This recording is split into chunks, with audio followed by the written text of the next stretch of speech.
દુર્યોધન ભૂમિ ઉપર પડ્યો છે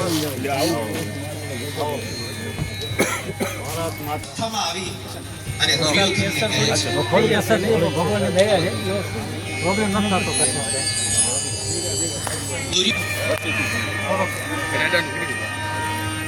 સરસ આપણી આ સમસ્ત પુષ્કરના શ્રીમદ ભાગવત કથાની અંદર આપણા કચ્છ અને મોરબીના સાંસદ અને ગુજરાતના ભાજપના મહામંત્રી એવા શ્રી વિનોદભાઈ ચાવડા અહીં પધાર્યા છે. તો આપણે તાળીઓના નાદ સાથે એમનું સ્વાગત કરીએ અને એમને આવકારીએ.